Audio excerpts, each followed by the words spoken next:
¿Qué tal? ¿Qué tal? ¿Cómo están? El día de hoy les traigo un video en el cual pues vamos a estar hablando de lo que es el sistema de electrodos de puesta a tierra y conductor del electrodo de puesto a tierra. En esta primera sección les estaré hablando únicamente de lo que son pues los electrodos, y a la parte de los conductores ya será en otro. Bueno, empecemos. En este artículo 250-50 de la norma oficial mexicana 001C de 2012, nos va a hablar de lo que son el sistema de electrodos de puesta a tierra. Todos los electrodos de puesta a tierra que se describen en 250A1 hasta A7 que estén presentes en cada edificio o estructura alimentada, y ojo aquí, esto es muy importante, se deben de unir entre sí para formar el sistema de electrodos de puesta a tierra. Cuando no existe ninguno de estos electrodos de puesta a tierra, se debe instalar y usar uno o más de los electrodos de puesta a tierra especificados en 250-52, desde el A4 hasta el A8.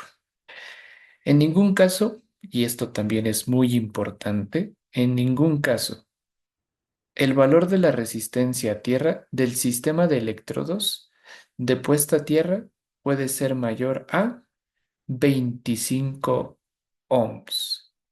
Ahora, ¿cuáles son estos electrodos que aquí nos indicaba la normativa que van desde lo que es el A1 hasta el A7? Bueno, estos electrodos, pues, básicamente aquí los tenemos. Dice 250-52, electrodos de puesta a tierra. Y ojo, en el inciso A vamos a tener lo que son los electrodos que únicamente están permitidos para su uso.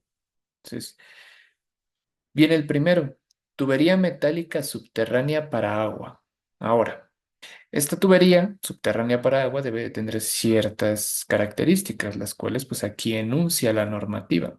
Dice, una tubería metálica subterránea para agua que está en contacto directo con la tierra 3 metros o más, incluido el ademe metálico del pozo unido a la tubería y eléctricamente continua o convertida en eléctricamente continua. Al hacer la unión alrededor de las juntas aislantes o de la tubería aislante, hasta los puntos de conexión del conductor de electrodo de puesta a tierra y a los conductores o puentes de unión si se instalan. Entonces, este sería el primer tipo de electrodo que tendríamos permitido utilizar y sus características aquí enunciadas, como les comentaba. El segundo es acero estructural del edificio o estructura. El acero estructural de un edificio o estructura cuando está conectada a la tierra mediante uno o más de los siguientes métodos. Primero, cuando menos, y ojo aquí, cuando menos un elemento metálico estructural está en contacto directo con la tierra. ¿Cuánto? Pues una longitud mínima de 3 metros o más, con o sin recubrimiento de concreto. Entonces, ahorita veremos esta parte del recubrimiento de concreto, a qué quiere hacer referencia en una ilustración. Los tornillos de sujeción, en el punto número 2, que sostienen la columna de acero estructural, conectados a un electrodo recubierto de concreto, que cumple con el inciso 3 siguiente, y está localizado en los pilotes o en la cimentación. Los tornillos de sujeción deben de estar conectados al electrodo recubierto en concreto por medio de una soldadura autógena o eléctrica, soldadura exotérmica, alambres de amarre de acero o por otros medios aprobados. Siguiente, tercer electrodo, es recubierto en concreto. Un electrodo recubierto en concreto debe consistir de al menos 6 metros de lo indicado en 1 y 2. ¿Quién es 1 y 2? Bueno, pues uno, una o más barras o varillas de refuerzo de acero desnudas o galvanizadas con zinc u otro recubrimiento eléctricamente conductor. ¿De cuánto? De no menos de 13 milímetros de diámetro e instaladas con una longitud continua de 6 metros, o por varias piezas conectadas entre sí, por conductores de amarre de acero, por soldadura exotérmica, soldadura autógena o eléctrica u otros medios efectivos para crear una longitud de 6 metros o incluso mayor. También en el punto 2 nos indica que el conductor desnudo de cobre debe de tener un tamaño no menor que 21,2 milímetros cuadrados, 4A WG. Entonces, ok. Los componentes metálicos deberán estar recubiertos de concreto y ojo aquí, esta es otra característica muy importante, con un espesor mínimo de ¿cuánto? De 5 centímetros y deberán estar ubicados horizontalmente dentro de una porción de concreto de la cimentación o de las zapatas que estén en contacto directo con la tierra. Si hay varios electrodos recubiertos de concreto en un edificio o estructura, se permitirá la unión de quién únicamente uno solo de ellos. Entonces, podemos conectar más, pero aquí pues nos indica la norma que si solo conectamos una, pues es permitido. Eh, eh, Siguiente, la nota dice, no se considera, esto es muy importante, no se considera en contacto directo con la tierra. El concreto instalado con aislamiento, barreras de vapor, películas aislantes o similares que separen el concreto de la tierra. El número 4, este es muy utilizado. Yo lo he llegado a visualizar en lo que son naves industriales. Anillo de puesta a tierra. Un anillo en contacto directo con la tierra que rodea el edificio o estructura, con, ojo aquí, una longitud mínima de 6 metros de conductor de cobre. ¿Cobre qué? Desnudo, de tamaño de 33,6 milímetros, el equivalente a 2 AWG o incluso mayor. Y viene el quinto. En este quinto, pues básicamente es el que más solemos utilizar en los electrodos de puesta a tierra para residencia, para comercios o incluso también para la industria. Se le conocen como los electrodos de varilla. Seguramente ya algunos de ustedes están familiarizados con ellos o incluso pues también tubería. Dice, los electrodos de varilla y tubería no deben de tener menos y ojo aquí, esta es una característica bien importante, de 2,44 metros de qué, de longitud, y deben de estar compuestos de los siguientes materiales. En el punto A tenemos que los electrodos de puesta a tierra, únicamente tubería o tubo conduit, no deben de ser menores a ¿qué tamaño? A 21, a lo que comercialmente se le conoce como 3 cuartos. Y si son de acero y su superficie exterior debe ser galvanizada o debe de tener otro recubrimiento metálico. ¿Con qué fin? Pues para la protección contra la corrosión. En el punto B, dice que los electrodos de puesta a tierra tipo varilla, como les comentaba, son los más usados, de acero inoxidable y estos son, de acero recubierto con cobre. Estos comercialmente se les conoce como electrodos de varilla tipo Copperwell.